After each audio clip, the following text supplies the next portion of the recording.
Okay guys, before the video starts, I just want to remind you of the giveaway I'm doing, and in order to enter the giveaway and win this sweet Eric Hosmer autographed jersey, all you have to do is subscribe and follow me on Twitter and go and retweet this video, and you get one entry into the giveaway. And if you retweet yesterday's video, you also get an entry. But I do want to say, any videos before that, if you retweet it, I'm not giving you, however many, 12 entries into the thing. Just the video starting yesterday and today, if you retweet any videos going forward until I hit 1,000 subscribers, you will be entered into the giveaway. With all that said, let's get into the video. Okay guys, today we're going to be talking about pitching, situational pitching, how you want to use different pitches. But the first thing I want to say before this is the most important thing when it comes to pitching is knowing your opponent. You have to know what type of hitter your opponent is. You want to know if he's patient or if he's aggressive, and you want to know if he has a quick bat or if he has a slow bat. Those two sets of things are the most important things to identify in your opponent first. And once you have identified that, you can really start thinking about what you want to do with the rest of your game. So the first thing that we're wanting to talk about is the four-seam fastball. The four-seam fastball, you want to figure out if the guy you're playing has a quick bat or a slow bat. If he has a quick bat, you don't want to throw, no matter how hard your pitcher throws, you don't want to throw many fastballs on the inside part of the plate. Throw them sparingly, try to surprise him when you can, but don't throw them that often. Mostly with the four-seam, you want to mix it up a lot with the changeup, and you want to stay on the outside half of the plate if your opponent has a quick bat. That's because guys that have really, really quick bats, oftentimes they can struggle on outside pitches, and they'll pull them weakly into right field with lefties or left field with righties. And those balls aren't hit very hard if they're located well. So really think about that, and if your opponent has a slow bat, you want to pound that four-seam fastball on the inside. God, that sounds really gay. I'm sorry about that. But you really do. You want to throw that four-seam really often on the inside part of the plate if your opponent has a slow bat, because they'll never be able to catch up to it. The second thing I want to talk about is the changeup, and the changeup plays largely off of your four-seam fastball. You want to use it more against guys with quick bats, because guys with slow bats can often catch up with that changeup if you haven't established the fastball as your primary pitch against the slow bat. Against the quick bat, you almost want to use that changeup as your primary pitch and then play the fastball off of that. But really do it on the outside corner, because if those guys are early on that fastball on the outside corner, the quick bat guys, they're going to be even earlier and probably swing through that changeup on the outside corner. And, you want to talk about varying locations. I would vary locations more up and down than horizontally against those guys. Vary it a little horizontally, but not too often. More up and down. A lot of people, they can't get it out of their head that the changeup should be low.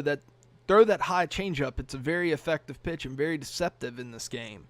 The next thing I want to talk about is the sinker, and I said it in my last video, the sinker is the most effective pitch in this game.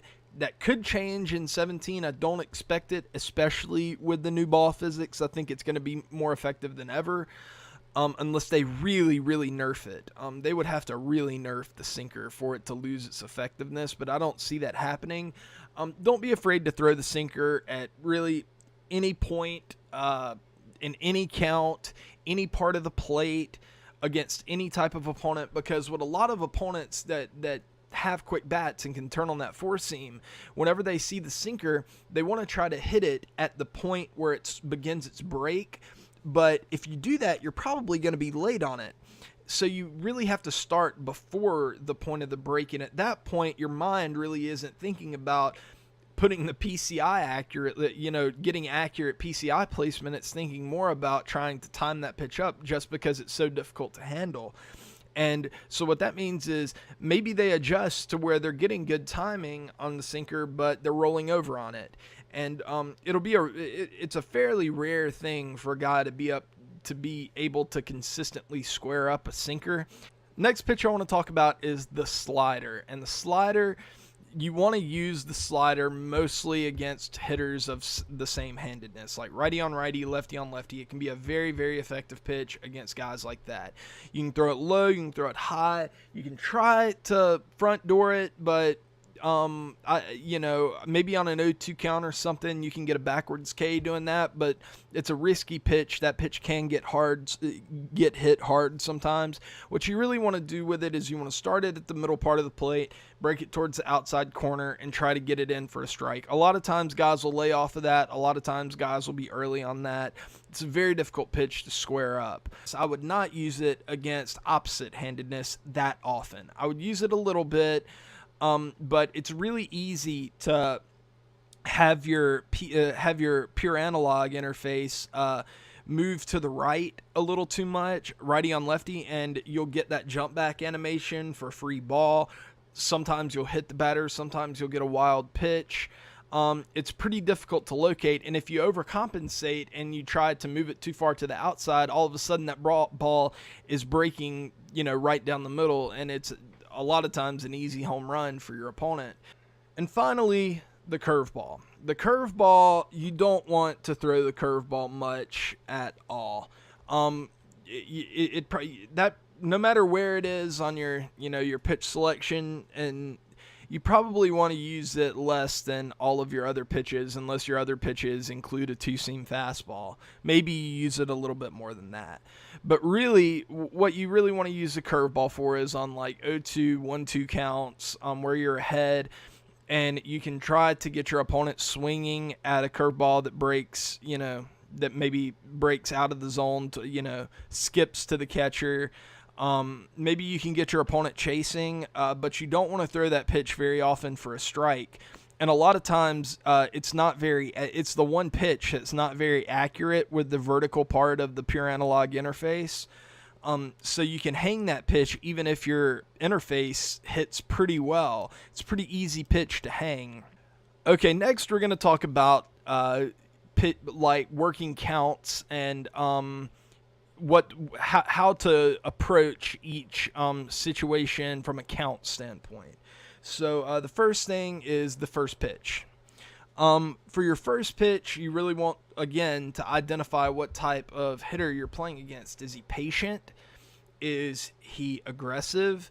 Can he sit there and take a lot of pitches like Cardinal Bird? If you're facing a guy like that who's really, really deliberate about what they're doing and they're really patient and they're not going to swing at a lot of balls, you want to pound those guys with early strikes. You want to get ahead in the count.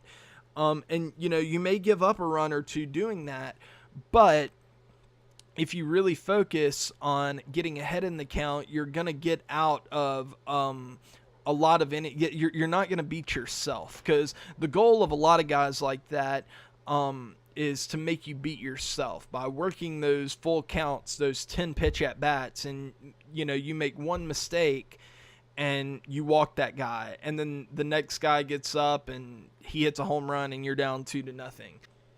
And on the same token, if you're playing an opponent who is hyper aggressive and they seemingly can't lay off of a ball, like they swing at everything, you don't want to give that guy a strike until he proves he can take a ball. That also sounds kind of gay.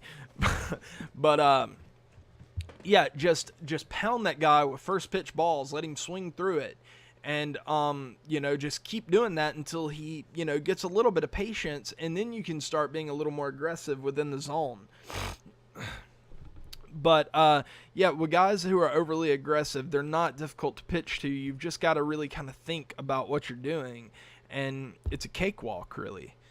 Okay, on 0-2 counts, there is like this conventional wisdom for hitters and pitchers that you waste a pitch. And, while that's good a lot of the time, there's a lot of the times you want to try to be a little deceptive, and you want to try to get that four-seam fastball in the low and inside corner. I'm not saying throw a ball right down the pipe on an 0-2 count, But occasionally you do want, I would say, a good like 1-to-3 ratio is a pretty good ratio for whenever you do want to go after the hitter on an 0-2 count, and the rest of the time you can waste a pitch. You don't want to do it all the time because guys will start to catch on to it. You want to do it pretty sparingly, but you still want to do it. You don't want to waste a pitch every single 0-2 count, because then you're just kind of wasting such an advantageous position. You want to try to get those backwards Ks. You want to try to float that circle change up on the outside corner of the plate to that righty that looks like it's a foot outside, but then just kind of gradually, just floats right on the corner of the strike zone, and you get that call, and the guy has to go sit down, and you just got an easy strikeout. Okay, next we're going to talk about a 3-0 count. On a 3-0 count, your first job is just to get that ball over the plate in most situations. A lot of times you can, late game, if there's a runner on second or something, you might just want to go ahead and put that guy on. But for the most part, your job is to get back into the count. You want to get back and be competitive in the at-bat. So just get that pitch across, but I wouldn't throw a fastball right down the middle, because a lot of guys will be taking no matter what, but a lot of guys will be taking anything but a fastball right down the middle, in which case they're going to hammer it.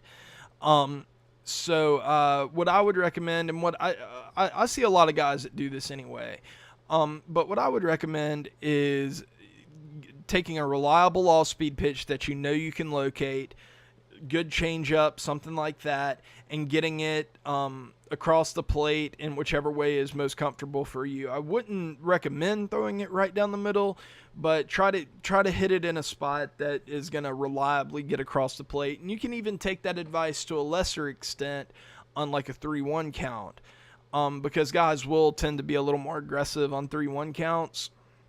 But still, just try to get that ball over the plate. Okay, and the final thing I want to talk about is a full count.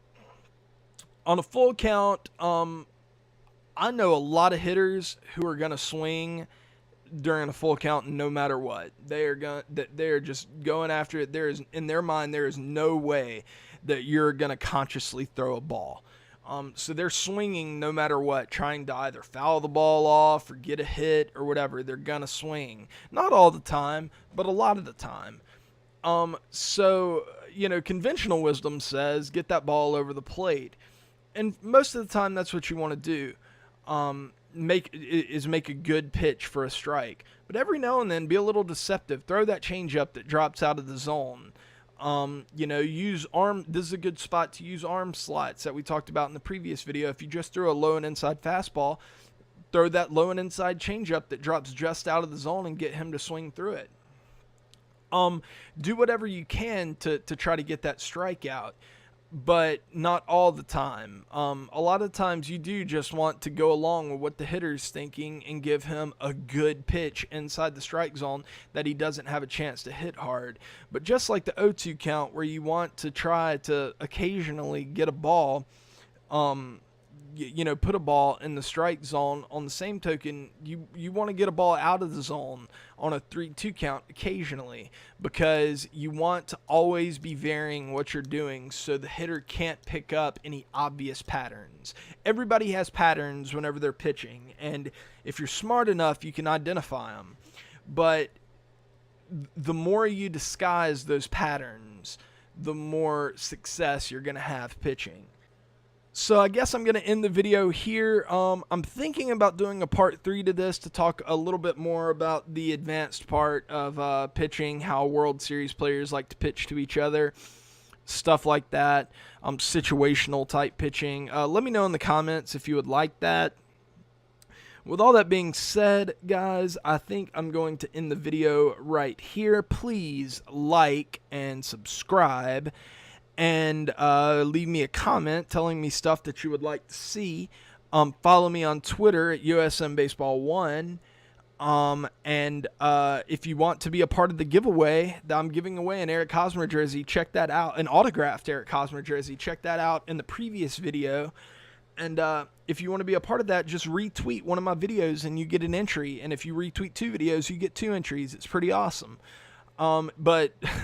God, I'm asking you to do a lot. Like, subscribe, comment, retweet, follow me on Twitter.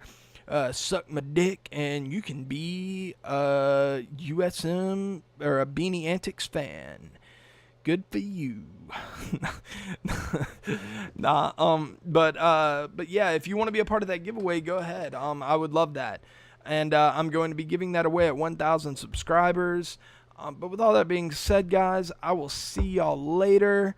And farewell, Your Majesty, I guess.